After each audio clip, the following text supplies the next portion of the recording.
Cordiales saludos, amigos de la radio. Soy Rafael Calvente, moderador de este programa. Solo sé que no sé nada. El programa de Frontera Radio que llega a ustedes en directo todos los lunes de 19 a 20 horas.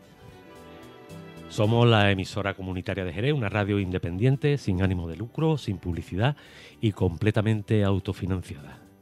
Nuestro compromiso va más allá de las ondas. Colaboramos activamente en obras sociales, llevando la magia de la radio a nuestra comunidad.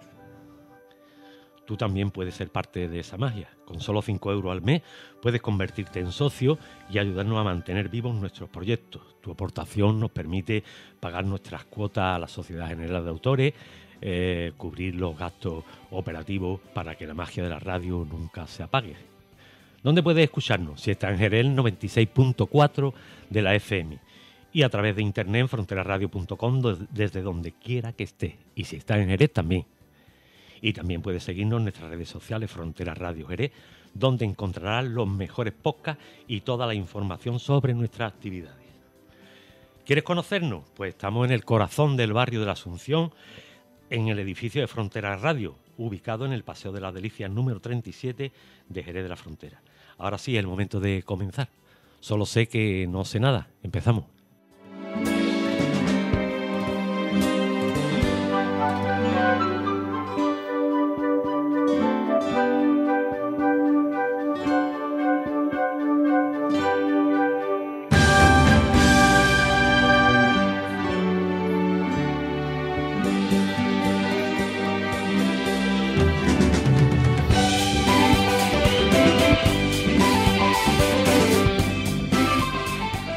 Hoy tenemos el honor de recibir en nuestro micrófono a una de las figuras más emblemáticas del sindicalismo andaluz y, sin duda, uno de los grandes protagonistas de la historia reciente de Jerez.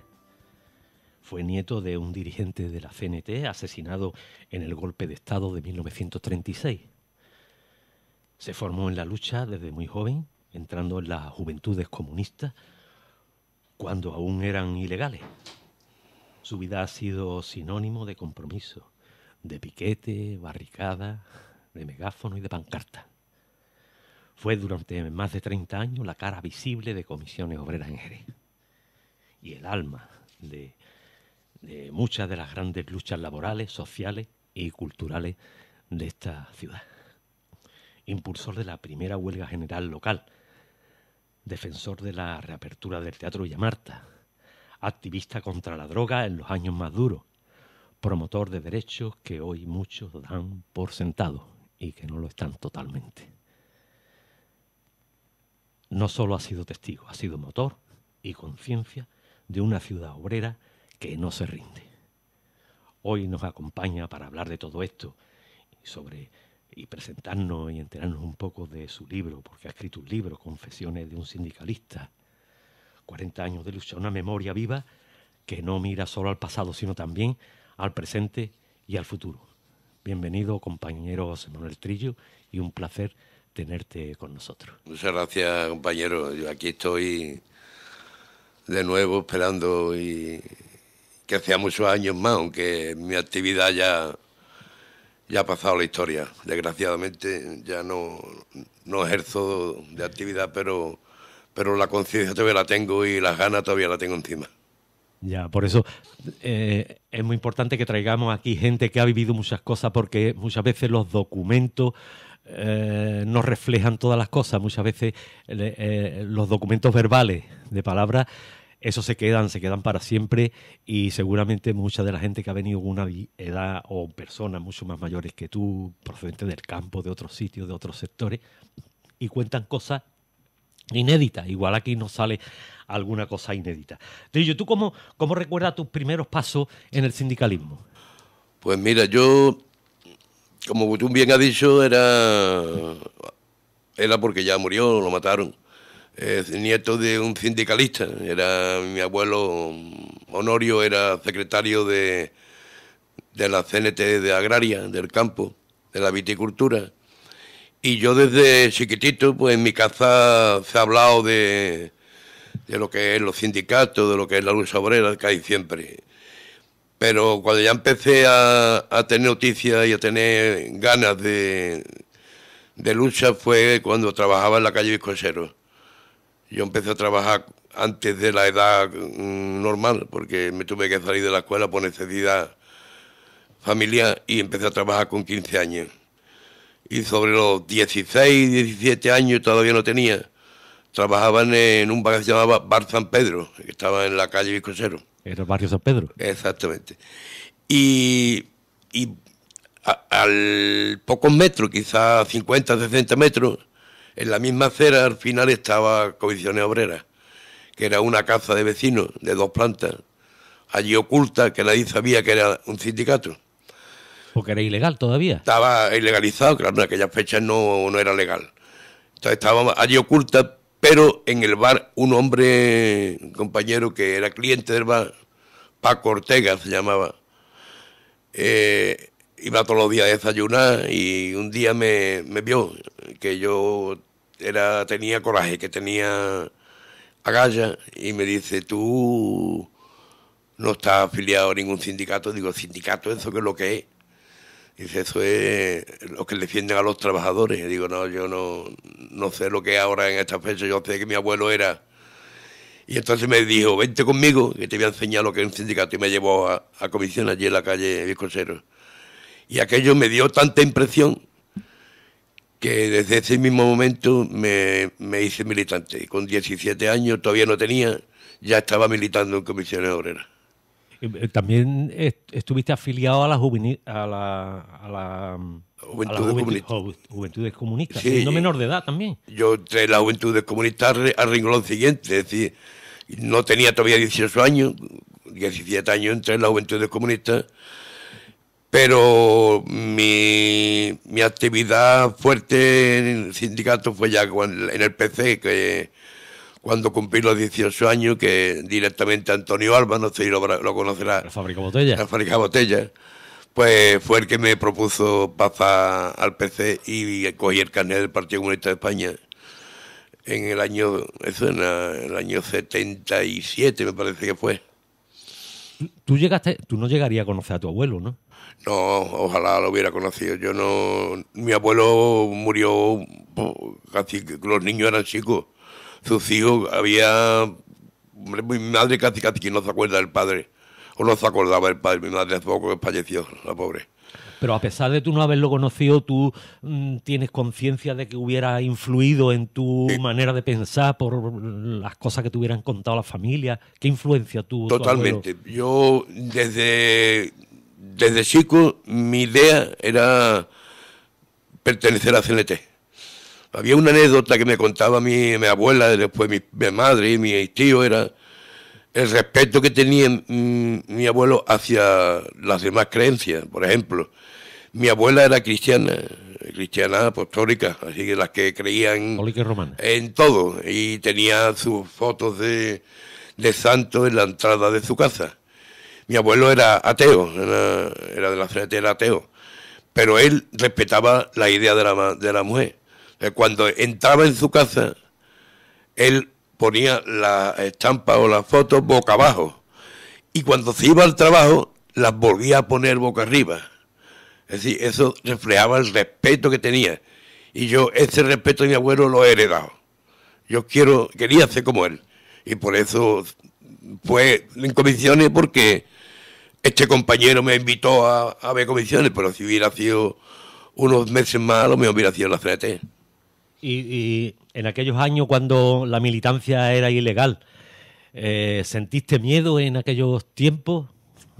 Cierta persecución. La adrenalina te quita el miedo, por lo menos todo lo que dices. Yo tenía más que miedo, como diría yo, respeto a que me fueran a coger haciendo alguna cosa de las que entonces eran ilegales, que hoy no lo son, claro. ¿Sabes?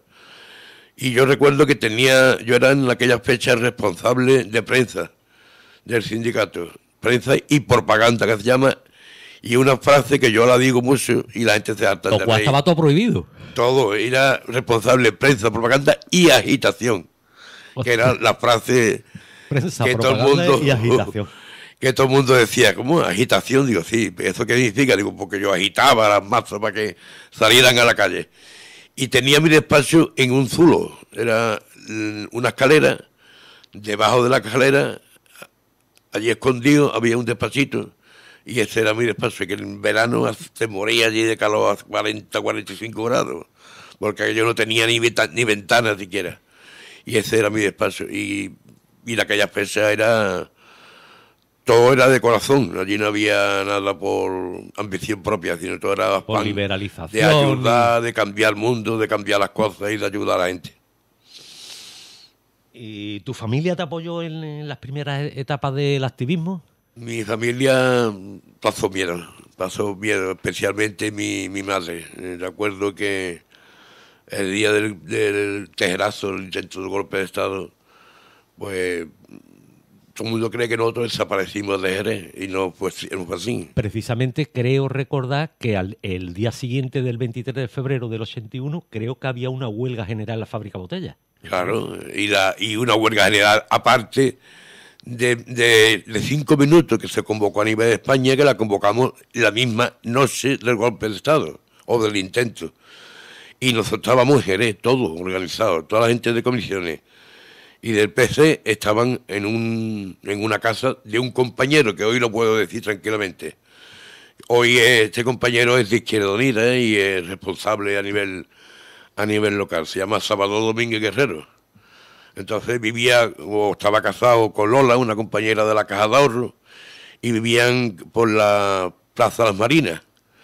Y en su casa, que era un cristiano de base, Salvador y Lola eran cristianos de base, pues allí estuvimos, no escondidos, estuvimos reunidos, toda la gente del PSE y de Comisiones Obreras. De allí salió la huelga general.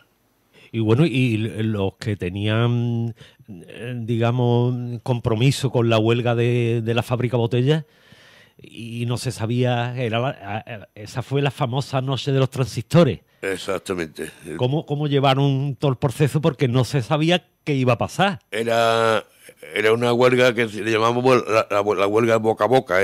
Íbamos unos con otros hablando, nos pasábamos los mensajes unos a otros a través de octavillas que hacíamos en el mismo sindicato, en una impresora, bueno, más que una impresora era una multicopia, que se le daba una palanca y ahí salía una a una. Y eso lo llevábamos todo el mundo encima, más que un paquete de tabaco, el bolsillo estaba siempre lleno de octavillas. Le íbamos entregando las octavillas a escondidas, porque eso te cogía con una octavilla y se iba para la comisaría seguro. Para la Plaza Silo. Sí, para la plaza, exactamente, para la Plaza Silo, que fue la primera comisaría de Jerez. ¿Y cuál fue tu primer conflicto laboral como sindicalista? Es difícil recordar, pero yo me acuerdo mucho de la primera huelga que hubo en Jerez Fuerte, que ahí fue donde yo conocí. Yo ya era de comisiones, pero no conocía al secretario general. Y yo conocía a Juan Pérez Pérez, un compañero que también ha fallecido, que era para mí mi maestro, era el maestro sindical. Y lo conocí porque era una huelga en aquella fecha, los dos gremios más importantes de Jerez y más combativos era la vid, el campo más principalmente, y la construcción. Y fue una huelga que coincidió junto a la vid con el campo. Y en la cafetería La Vega, antigua cafetería La Vega, allí concluimos las dos manifestaciones y allí saltaron las sillas por los aires. Y los cristales de La Vega saltaron a pedazos, la bronca con la policía. Y yo diría que esa fue una de las primeras movilizaciones que tuve, aunque yo recuerdo también otra muy famosa, que fue la primera huelga general de hostelería en el año 77, que yo estaba en Cádiz para echar Vertical, habíamos ido a Cádiz para echar al sindicato Vertical y empezar ya como sindicato libre. Y yo estaba sentado en una silla. Sindicato Vertical, para que no lo sepa, por si hay algunos jóvenes escuchando, era el sindicato franquista. Franquista, era el único que había, que por fuerza había que estar peleado. Fuerza. Sí o sí. Y el que no estaba afiliado pues estaba allí. Así que había que estar afiliado por fuerza. Pues pasar ese sindicato lo hicimos en Cádiz, en la AIS. Y al lado mío había un compañero que me decía, di esto, y me metía los eslogans por detrás. Y después me enteré que ese compañero se llamaba Horacio Lara, que fue el primer secretario general del Partido Comunista de España. Y por eso, por Juan Pérez Pérez, sí, que fui de comisiones obreras y por eso, como por Horacio Lara, fui del Partido Comunista de España. Trillo, en los años 70 había en la juventud una conciencia más clara de la clase trabajadora que hoy.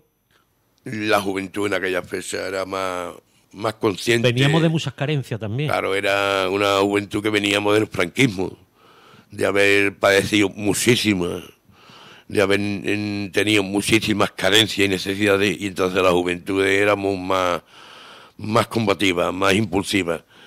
Y hoy yo creo que hoy la juventud tiene otras ideas distintas. Hoy primero no digo todo, yo no hago generalidad, pero la mayoría que yo veo y conozco, por encima de todo está las fiestas, el pasarlo bien, pero la lucha obrera o la lucha política, la juventud hoy no la ve y no saben que lo que hemos ganado estos 40 años se pueden perder en pocos años. De hecho, yo diría que se están perdiendo conquistas que nos ha costado lágrimas, sudor y sangre. Hoy se están perdiendo por el pasotismo que hay en la clase joven, más que nada la juventud. ¿Qué recuerdo tiene de la huelga o el conflicto? Porque no fue solamente la huelga, sino todo el tiempo del conflicto de la fábrica Botella.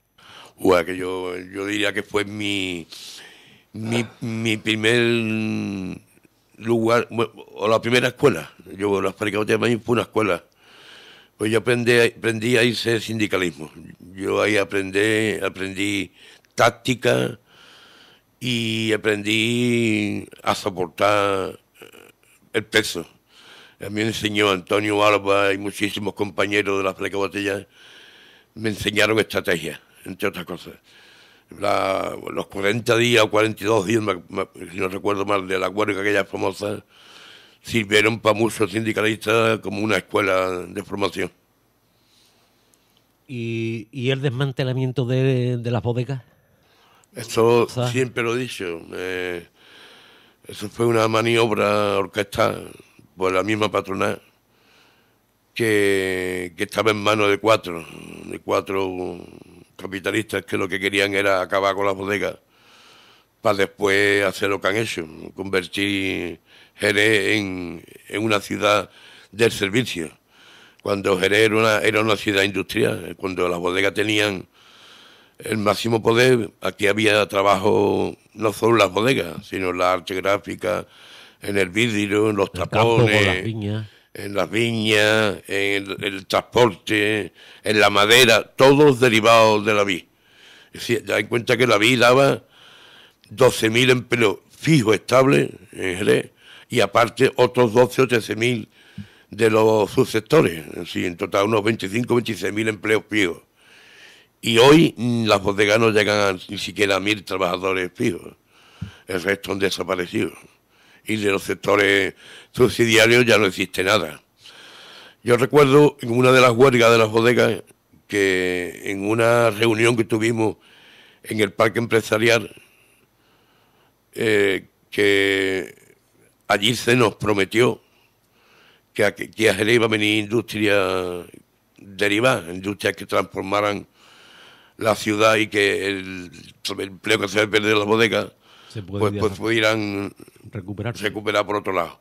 Pero aquello quedó en agua de borraja. Aquí no llegó nada. Aquí lo único que vino fueron hoteles y grandes superficies comerciales, que lo que han hecho ha sido cargarse el pequeño y mediano comercio e instalar en Jerez todas las grandes superficies que hay en cualquier sitio de Europa, cuando Jerez es una ciudad grande, pero no tan grande como para tener la cantidad de grandes superficies que aquí hay. De hecho, hace poco, hace unos días, vi como por el lado de esta área azul hay una obra grande y he preguntado, bueno, ¿y aquí qué industria viene? Y dice, no, aquí no viene ninguna industria. Aquí lo que viene es otra gran superficie comercial, es decir, que no tenemos bastante con lo que ya tenemos, sino que todavía nos van a traer más. Pasa como con los apartamentos turísticos. Claro, lo mismo. Aquí el futuro del joven, por eso digo, el joven también tiene esa dejadez por eso, porque también saben que el futuro que en Jerez no existe.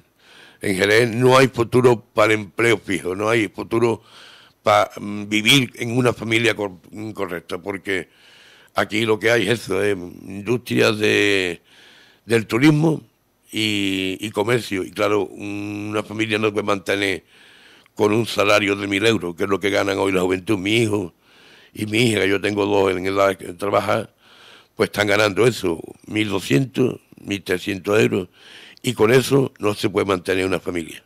Y comprarse un piso. No, mi hija tiene la suerte de que está casada con un compañero que también está trabajando, entonces entre los dos mal lleva su casa, pero mi hijo la está pasando mal, porque solo trabaja él y lo que está ganando son 1.300 euros y tiene un niño chico. Y gracias a que esta vez ha conseguido una vivienda de protección oficial, que le cuesta poco mensualmente, pero antes pues tiene que estar ayudándole, porque no podían pagar lo que era el alquiler, más llevar a la familia adelante. Si ese es el futuro que hay en Jerez, desgraciadamente.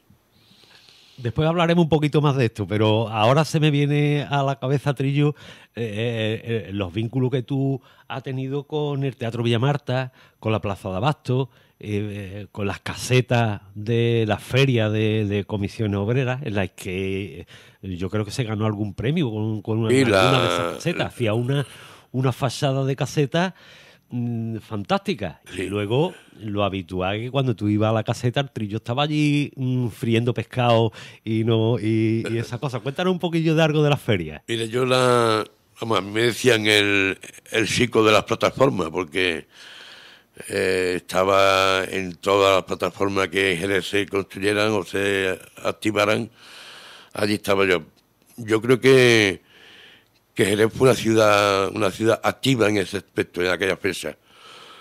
Te voy a empezar por las ferias. Bueno, las ferias para mí era una actividad más. Yo, siendo de comisiones, tenía que estar frente de la caseta y estaba al frente llevando la cocina. Y para mí era un orgullo estar en las ferias. Yo me llevé... Era una de las casetas más económicas de Jerez. Era la más económica. Era la caseta, no lo digo porque yo soy de comisión, lo digo porque todo el mundo lo decía. Era la caseta más económica que era las ferias. Además, nosotros no trabajábamos para engordar las arcas. Nosotros trabajamos para que la gente pudiera ir a las ferias y poder hacer los trabajadores lo que hacían otros, que era entrar en una caseta, disfrutar, comer y beber tranquilo sin dejarte tenerse que dejar la cartera allí. Una ración en comisiones era doble de grande que en cualquier otro lado y la mitad del precio. Ese era el lema mío, ganar menos para trabajar más, porque es lo que hacíamos, trabajábamos más, pero ganábamos menos porque vendíamos más barato, aunque después en la venta estaba el resultado también, que al vender mucho pues ganábamos también dinero. Y luego otra cosa que era la feria, era para mí una liberación, era el hecho ese de que dejaba el sindicato, lo que era actividad sindical por unos días, por ¿no? unos días aparte, y me dedicaba a la feria, que era también cambiar de chip. Y luego, pero tú también tenías un equipo en el sindicato. Bueno, teníamos a Anita, que no la hemos... Anita Girarde, que era la administrativa y chica para todo. Eso era irrompible. Ana era indestructible y sigue siéndolo. Una compañera que afortunadamente aún sigue vive, que hoy me creí que iba a estar conmigo aquí. Bueno, pero había muchísimos más, gracias a la militancia que viene el sindicato. El Trillo hizo lo que hizo no porque el Trillo era superhombre, sino porque detrás tenía un regimiento de compañeros y compañeras que daban la cara como yo. Yo ahora mismo puedo recordar mucho, pero Diego, qué sé, sería normal decir nombre porque me iba a quedar uno atrás, pero había cientos de personas que conmigo daban la cara en la calle. Por eso en la calle se veía tanto comisiones, no porque estaba yo solo, sino porque había muchos detrás. Y luego en las plataformas de Jerez, yo tengo el orgullo hoy de pasar por la calle Medina y ver abierto ese teatro que tan bonito y que tan jerezano es. Ese teatro estuvo cerrado muchos años y nos costó 12 años abrirlo. Una plataforma que empezamos, Comisiones Obreras, con los trabajadores y que fue engordando a poquito a poco, hasta que se metieron en ella todos los partidos políticos y sindicatos de la ciudad. Y esa plataforma consiguió abrir el Teatro Villa Marta.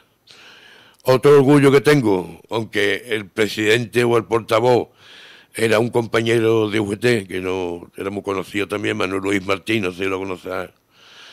Yo fui vicepresidente de esa plataforma, la del campo universitario. Hoy en Jerez, gracias a Manuel Luis, a José Luis Valle, a mí y a otros tantos, tenemos campus, porque eso era un hecho de un cuartel militar abandonado, muchos años abandonado, y conseguimos que se transformara en un campo universitario. Luego está el tema de la droga, un tema que también fue apasionante para mí. Yo fui muy activista en el tema antidroga en Jerez y fui 8 años presidente de la coordinadora antidroga Renacer, que hizo la mayor manifestación que hubo en Jerez. Y luego durante 12 años, también junto a otros compañeros, pues lideramos lo que fue el Comité Unido contra la Droga, que era el que hacía el partido de fútbol, que la recaudación era para Proyecto Hombre, Brote de Vida y Renacer. Sí, recuerdo muchos partidos de eso. Sí. ¿Y cómo eran las relaciones con los empresarios en los años 80 y 90?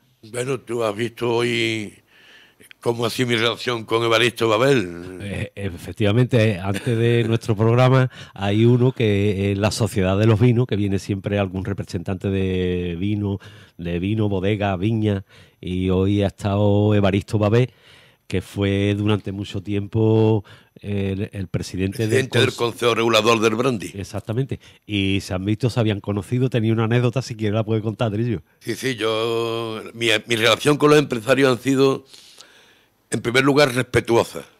Nunca he menospreciado a nadie. Yo siempre sabía quién tenía enfrente.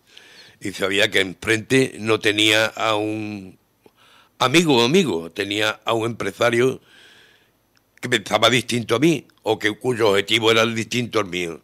Y mi objetivo era conseguir que ese empresario entendiera que las cosas había que arreglarlas primero por la palabra. Y si después yo no conseguía arreglarlo con la palabra, pues estaba la acción. Y yo nunca he rehusado a la acción. Pero siempre respeto, siempre he tenido máximo respeto hacia la persona que estaba enfrente mía. Y el ejemplo, como te he dicho antes, está en el tema de Evaristo. Yo a Evaristo lo conocía antes hace muchísimos años, pero un día nos encontramos en Torremolinos. Yo estaba en un congreso de comisiones y él estaba en una actividad empresarial. Y en una de esas noches, pues salimos, y yo salí a la calle y a tomar una cerveza en un bar, y estaba Evaristo en ese momento y me conoció. Y yo estaba bebiendo whisky con cola. Y me dice Evaristo, ¿tú qué estás bebiendo? Digo yo, whisky. Dice, ¿y tú siendo de Jerez cómo bebes whisky? Toma, bébete esto. Y me dio un brandy con cola light.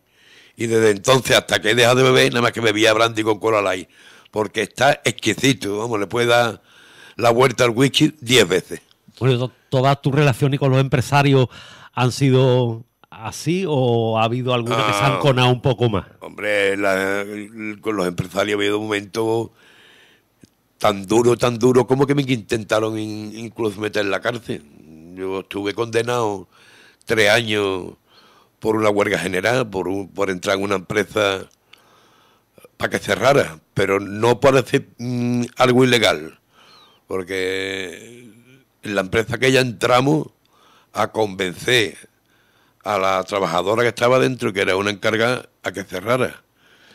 Y después nos dijeron que habíamos destruido la empresa, cosa que fue completamente falsa. De hecho, la condena no la ejercí. Tuve la suerte de que miles de firmas de compañeros y compañeras, no solo de Jerez, sino de toda la provincia, incluso fuera de la provincia, en total fueron 46.000 firmas las que me concedieron un indulto parcial. El indulto parcial, pues, evitó que yo entrara en la cárcel. pero fui condenado a 3 años. Luego he tenido condenas de 1 año, condenas de 6 meses, condenas de 3 meses de arresto domiciliario y decenas de veces que he estado detenido y he dormido en la comisaría de policía, tanto en la antigua que antes mencionamos como en la que hasta hace poco era comisaría. Pero, hombre, la relación con los empresarios era las relaciones que un empresario puede tener con un sindicalista. Lo que pasa es que cuando terminábamos o nos veíamos en la calle, pues eran cordiales. Hoy en día, lo puedo decir además con orgullo, que uno de mis mejores amigos de verdad, es un empresario. Y se llama Antonio de María. Antonio de María era hasta hace muy poco el presidente de la patronal de hostelería, Oreca. Y yo lo he conocido a Antonio de María en los tiempos más duros. De la hostelería. Cuando negociamos el convenio de hostelería en Cádiz. Y donde hemos convocado varias veces huelga del sector hostelería, siendo él representante de la patronal y yo representante de comisiones obreras. ¿Y con las autoridades municipales? ¿Cómo ha sido la relación? Ha habido altibajos. Y con Pedro Pacheco, que fue el alcalde que más tiempo hemos coincidido. Y además el primer alcalde de la democracia. El primer alcalde de Jerez, de la democracia. Eran relaciones buenas, regulares y malas. Algunas veces tan malas como que un día entré en su despacho de una patada que le di a la puerta. Porque estábamos en la feria precisamente y en nada de segundo se colaron más de 100 trabajadores del campo a la caseta. A decirme que Pacheco había dicho que yo era el culpable de que ellos no tuvieran empleo. Y me fui para dejé la feria, me fui para el ayuntamiento y le dije a Pedro, quiero hablar contigo. Y me dice, pues ponte en la cola y espera. Y le dije, yo no espero. Y le metí la patada a la puerta y le caí la puerta. Y entré. Y luego había momentos muy buenos con él, que hemos conseguido arreglar cosas del ayuntamiento sin tener que salir a la calle a movilizarnos. Con Pedro ha sido una relación de altibajo. Con la peor, lo digo de corazón, con la peor ha sido con Pilar Sánchez. Pilar Sánchez fue una de las alcaldesas de Jerez que peor lo he llevado, incluso con los que tenía alrededor de ella.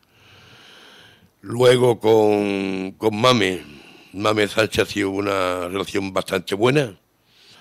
Y la peor de todas es con la actual, cuando fue alcaldesa de Jerez con el acuerdo con el PSA, y que ella fue la responsable de cerca de 500 despidos en el ayuntamiento. Hoy es alcaldesa. ¿A los Jerez te estás refiriendo?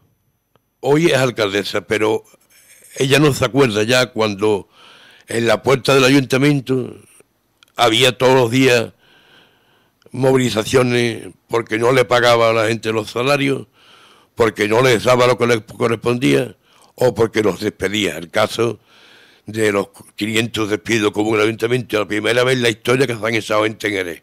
Lo ha hecho esta alcaldesa.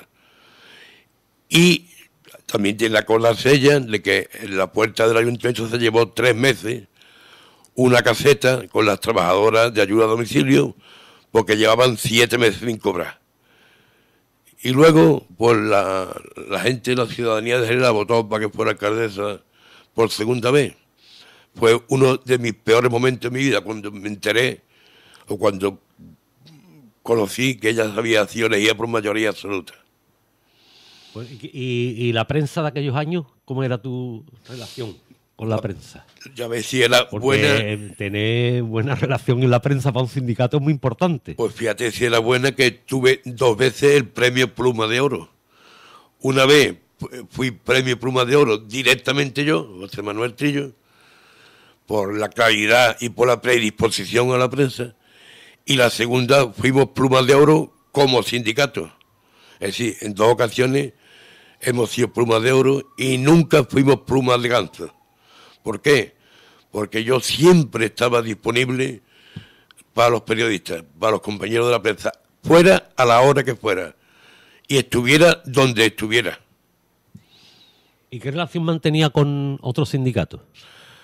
Con La UGT sobre con la todo, bueno, y con los demás. hubo también momentos muy malos, muy duros, y momentos muy buenos, como por ejemplo los últimos años. Yo con Pedro Alemán, que es el actual secretario de UGT, me he llevado perfectamente. Vamos, nos hemos considerado compañeros y nos consideramos hoy compañeros y amigos.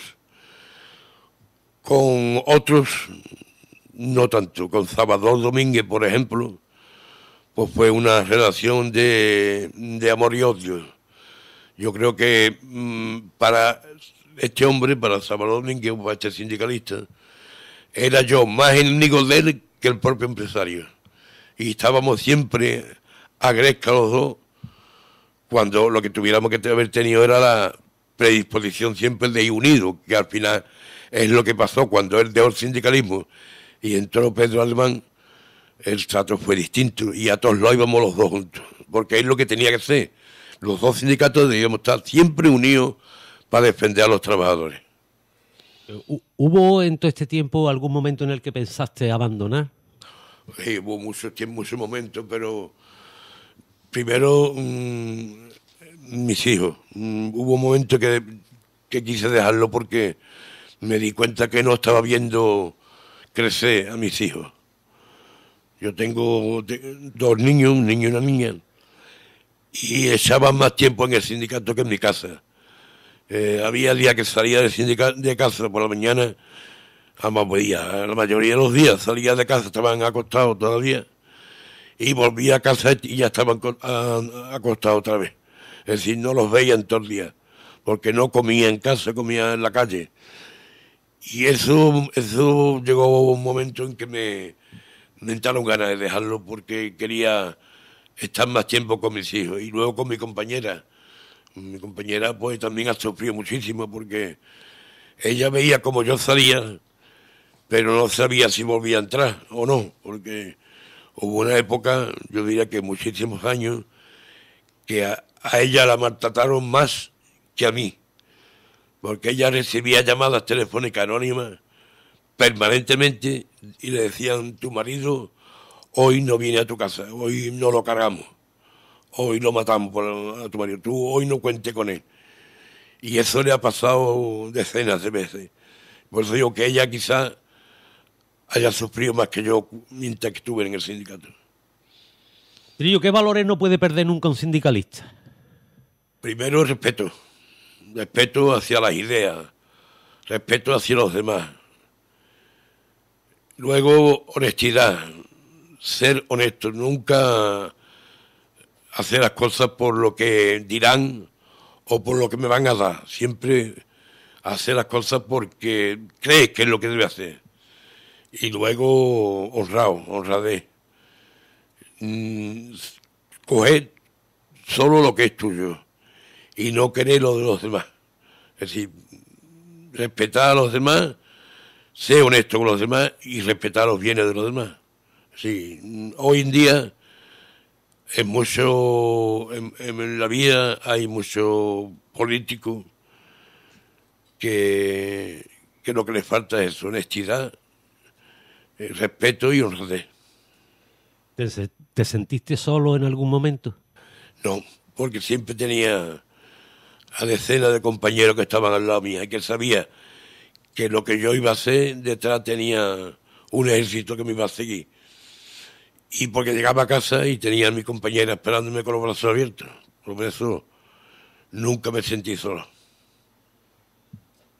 ¿Y las críticas cómo las llevaba? Porque están las críticas internas que posiblemente sean más dolorosas y las críticas externas que son más factibles y posiblemente más fáciles de llevar, ¿no?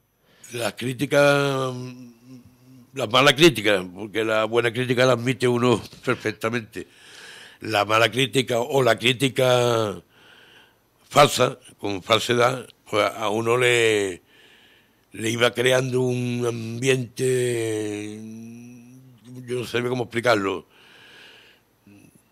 no de inseguridad, pero sí de mala leche. Sí, la iba absorbiendo y iba creando un clima interior bastante delicado.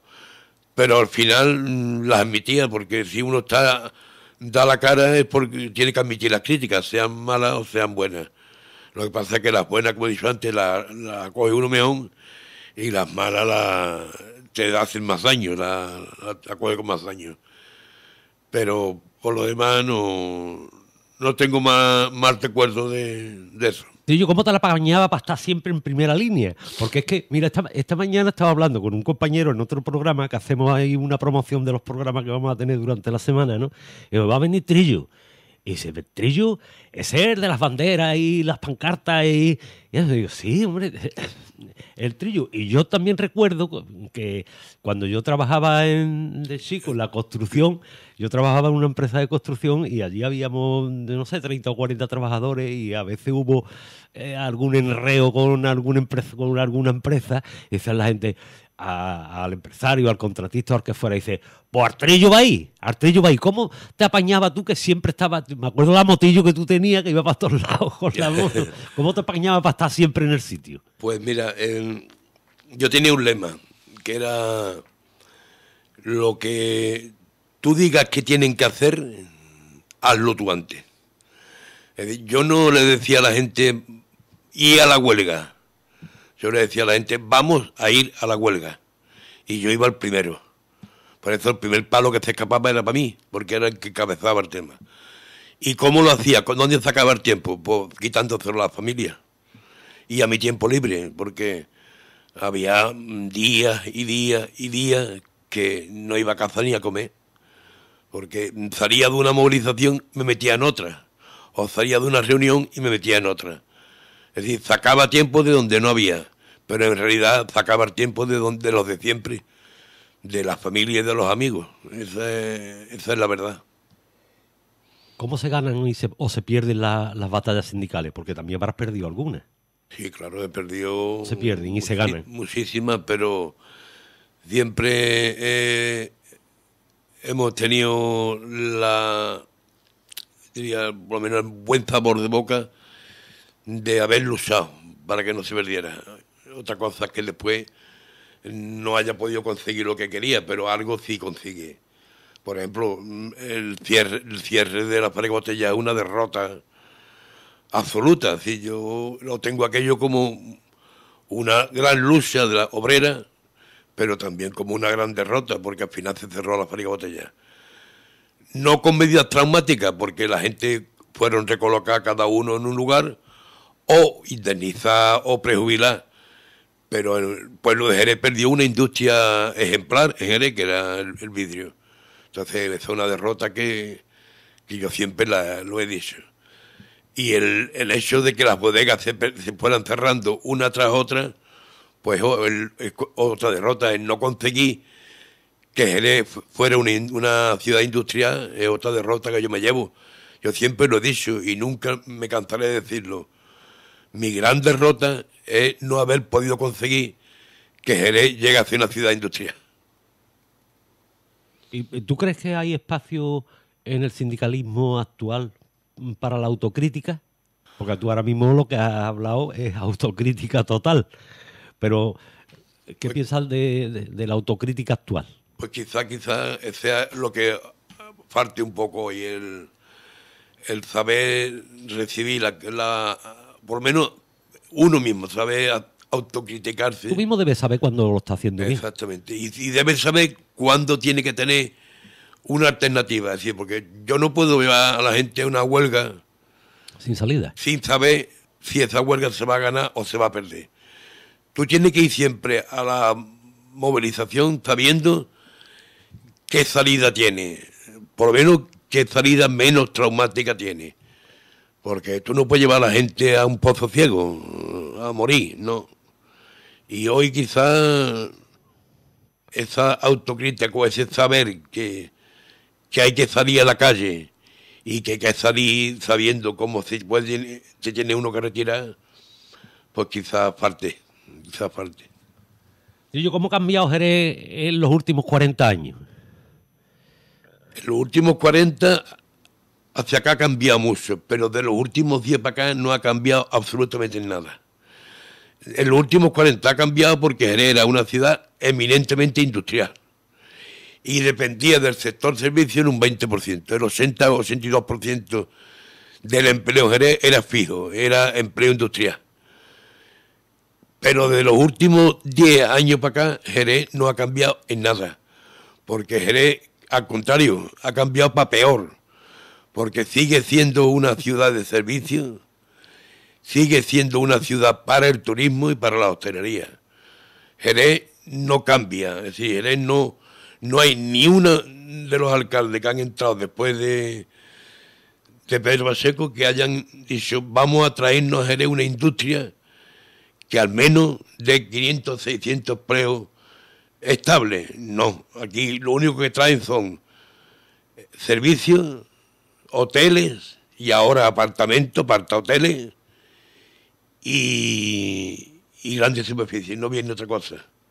No hay nada nuevo que tú puedas decir uno, pues desde el año 2014 que yo salí de comisiones, o de finales de 2013, principios de 2014, en Jerez hay, pues yo que sé, una industria de automovilismo, nada. Aquí no han traído absolutamente nada. En la transformación de Jerez, ¿qué papel jugó el sindicalismo?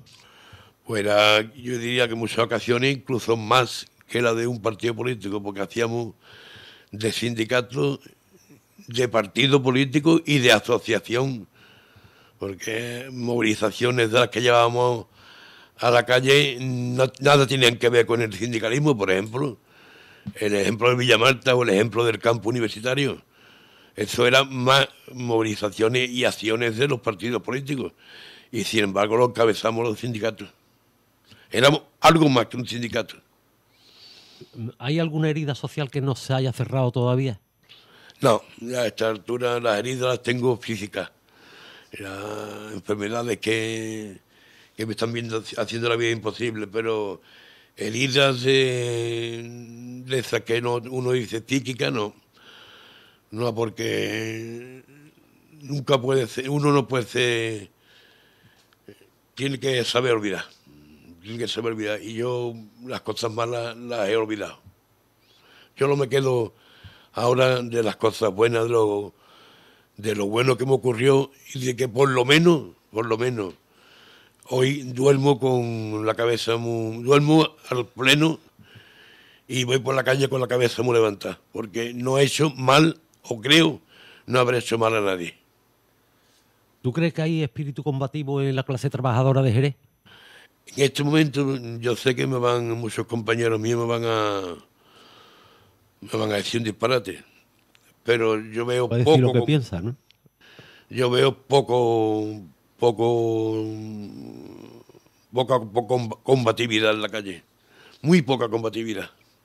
Creo que quizá también sea que la gente no quieren, porque el sindicato no puede obligar a nadie a hacer nada que no quieran ellos. El sindicato, si convoca algo, porque tiene detrás gente que le van a seguir. Si no tiene, no puede convocarla. Pero yo en la calle hoy veo más pasotismo que ganas por defender lo que sus anteriores consiguieron o conseguimos. ¿Qué necesitaría Jerez para tener un futuro digno para la gente? Transformarlo al 100%. Sí, Jerez debería de dejar, y lo digo porque lo siento, debería de dejar ya de traer más empresas del sector servicios. Debería de pensar menos en el turismo, porque Jerez no es una ciudad turística, porque no tiene puerto de mar, y debería pensar más en la industria.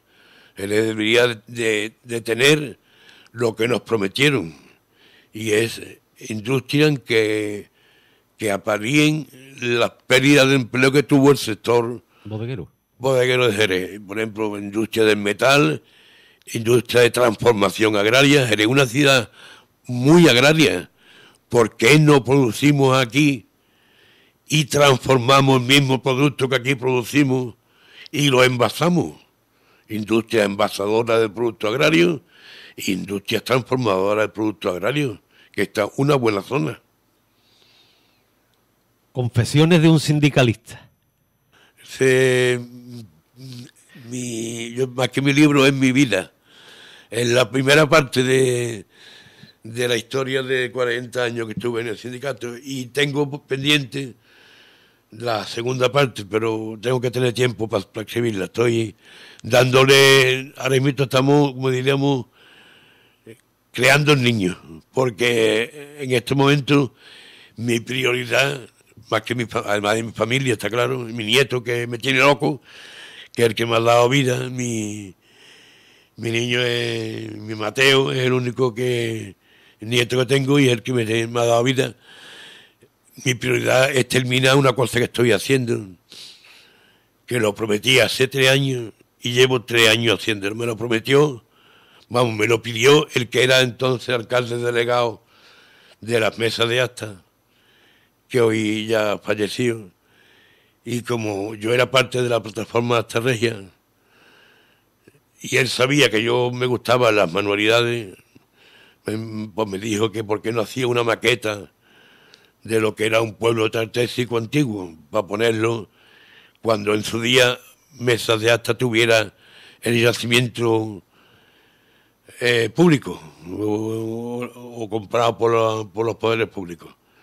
Y llevo 3 años haciendo esa maqueta, pero una maqueta que ya no cabe las cosas que tengo en mi casa. Ya tiene que empezar a llevarla allí a la Mesa de Acta, porque tiene de larga 6 metros por 4 de ancha. Imagínate. Son 24 metros cuadrados. 24 metros cuadrados, una habitación entera tengo llena de piezas, como un puzzle en mi casa para hacer. Cuando yo acabe esa maqueta, habré acabado por una de los compromisos que tuve con una persona que era amiga y que era un luchador de las mesas de actas. ¿Y qué parte del libro te costó más escribir? La parte que más me costó fue la familiar, la personal, porque la vida sindical la tiene uno asumida, porque es lo que ha pasado, es lo que ha ocurrido, es lo que vivió. Pero la parte personal y familiar la tiene uno más en el interior, porque es lo que uno sabe que más dejó atrás, más sacrifiqué, y que mis hijos no tenían, ni mis hijos ni mi mujer tenía culpa de lo que yo era. Y yo creo que yo sacrifiqué a mi familia por el sindicato. Había una parte que decía confesiones. ¿Qué confesaste? Yo intenté, le puse ese nombre, porque como es que el nombre viene por... Es gracioso quizás, porque como todo el mundo dice que yo era ateo, todo el mundo me decía que yo era ateo. Que no era totalmente así. Cuando yo nunca he dicho que yo era ateo. Eso se han inventado las malas lenguas. Yo soy creyente. Lo que pasa que lo que no creo es en la estructura eclesiástica. Es decir, no creo en el Vaticano. Ni creo en aquellos religiosos que están dándose golpes de pecho. No. Yo creo en Dios y creo en los religiosos que dan la vida por los demás y que hacen buena labor en esta vida. Entonces le llamé al libro Mis Confesiones por eso, para que la gente supiera de que yo me estaba confesando, que yo no voy a la iglesia a confesarme, pero en el libro me estaba confesando lo que yo era, o estaba confesándome lo que yo había hecho o lo que yo había sido. Bien, y te hicieron un homenaje en los claustros de Santo Domingo, tus compañeros. Te han puesto en vida una calle en Jerez. Yo creo que... Bueno, primero homenaje me lo hicieron mis compañeros en un casco de bodega, que fue al año de darme la invalidez, que estaba bastante mal. Y luego el homenaje de los claustros fue excepcional, fue el remate, vamos, de toda una vida. Y la calle fue un compromiso de Pedro Pacheco directamente, porque si no llegase, lo tengo que decir así, si no llegase por Pedro, pues no me hubiera puesto calle. Fue un compromiso de Pedro, que gracias después a Mames Sánchez, que fue la que siguió ese compromiso, porque el primero que lo dio fue el antiguo alcalde, y Mames Sánchez fue la que me llevó a buen puerto. Y la calle, más que una calle, fue una alameda, que es la alameda que está justo detrás de la iglesia del Perpetuo Socorro. ¿De las Torres? Exactamente, la antigua vivienda que yo tenía antes, las Torres. Y luego una cosa que no he dicho y que sí me gustaría decirla, porque siempre que me da la oportunidad de hablarlo lo digo.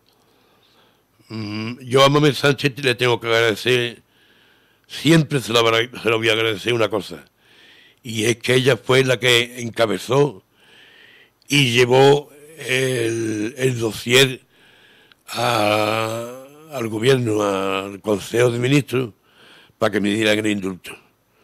Ella, además de firmar, ella fue la que lo defendió en el Consejo de Ministros, y gracias a las 46.000 firmas y a la defensa que hizo en el Consejo de Ministros, que me dieran a mí el indulto y no empezara a la prisión. ¿Hay alguna historia que sé que te quedó fuera del libro y que quisieras tú contarla ahora? Bueno, es que 40 años... ¿Se te quedaron? 40 años no pueden caber en 300 y pico páginas. Hay una segunda parte del libro, que es la que quiero entrar a escribirlo, a ver cuando puedo, cuando termine la maqueta. Y que es más... O sea, más que va por fase. Primero va la maqueta y después la... Bueno, yo había... Creo que... O me he enterado en algún sitio que iba a escribir un libro también sobre la Plaza Abasto, o lo he soñado. No, lo que he dicho, y hay un compañero que ya han empezado a mandarme cosas, que el segundo libro no sea las confesiones de un sindicalista. Yo me gustaría que se llamara Las confesiones de los sindicalistas de Jerez, porque yo he pedido a muchos compañeros míos que me manden historias que hayan tenido de lucha conmigo, o que yo haya participado en luchas con él, y me la manden como cosas que ellos escriben. Entonces, el próximo libro va a ser escrito no por Trillo solo, sino por Trillo y muchos sindicalistas que han estado juntos o al lado de Trillo. ¿Tú crees que el sindicalismo ha perdido fuerza o que se ha transformado? ¿Cómo se transforma la sociedad? ¿Se transforman todas las cosas? ¿O ha perdido fuerza o hay una transformación social? ¿Tú qué piensas de eso? Yo creo que ambos. El sindicalismo ha perdido fuerza porque el obrero en sí está perdiendo fuelle, está perdiendo ganas de luchar. Creo que la situación que estamos viendo hace que la gente tenga pocas ganas de luchar, pero además el sindicalismo ha cambiado, porque en mi época el ordenador era un lujo y los móviles no existían. Y hoy el 75% de la actividad sindical se hace en una mesa, detrás de un ordenador y de una pantalla electrónica. En aquella fecha el sindicalismo era de calle. Era el 100% en la calle donde estaban los problemas, junto al que tenía problemas. Y hoy el sindicalismo, desgraciadamente, es más de despacho y de reunión y de llamadas que de movilización y de acción. ¿Qué le diría Trillo, ya casi para terminar, a la juventud que no confía en los sindicatos? Pues que, primero, el sindicato es imprescindible. Una sociedad sin sindicato no es posible. Lo mismo que la patronal tiene su propia organización empresarial, el obrero debe de tener su organización obrera, y esa es el sindicato. Sin el sindicato estarían en libre albedrío, estarían a pie de lo que diga el que lo contrata, a pie de lo que le diga el patrón. El sindicato ayer, hoy y mañana es la única herramienta que hay que defiende los intereses de aquel que está trabajando, del trabajador. Por lo tanto, hoy más que nunca el sindicalismo es necesario, el sindicato es necesario, Y yo creo que cualquier trabajador, cualquiera, debería saber que el estar afiliado a un sindicato es imprescindible. Igual que se paga el seguro del coche, tú tienes que pagar el seguro de tu defensa personal. Y la defensa personal tuya solo te la puede hacer un sindicato. Y ya para terminamos, pues ya tenemos la hora, la última. ¿Qué mensaje le dejaría a quienes piensan que la lucha no sirve para nada? Pues que gracias a la lucha, simplemente eso, que piensen que es lo que tienen, que lo que hoy tienen y lo que hoy disfrutan, nadie se los ha regalado a él. Ha habido gente anteriores que han luchado y que han conseguido lo que hoy tienen. Sin la lucha, el futuro es negro. Por eso que piensen eso, que si ellos no luchan, el futuro de los que le van a seguir va a ser aún más negro. Y que gracias a los que hemos luchado, hoy tienen lo que tienen. Pero si ellos no luchan, los que vienen no le van a poder agradecer nada en absoluto. Bueno, pues nada, muchas gracias por haber venido. Ha sido un placer hablar contigo. Espero que hayan escuchado atentamente todas las lecciones que nos ha dado sobre sindicalismo y sobre clase obrera. Nosotros seguimos la semana que viene. Esto es Solo sé que no sé nada. Buenas tardes.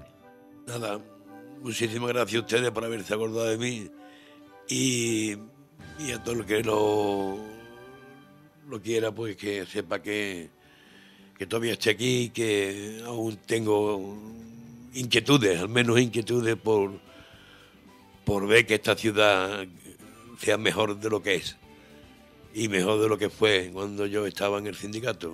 Ojalá dentro de unos años pues podamos decir que en Jerez no hay paro, que es el mayor problema que hay en la ciudad, que hay muchísima gente que están sin un puesto de trabajo y que los que tienen un puesto de trabajo, y los digo por experiencia, porque lo vivo en mis carnes con mis 2 hijos, que los que tienen un puesto de trabajo lo tienen con un empleo de mala calidad y un empleo muy mal pagado. Pues nada, muchas gracias, Trillo. Gracias a ustedes.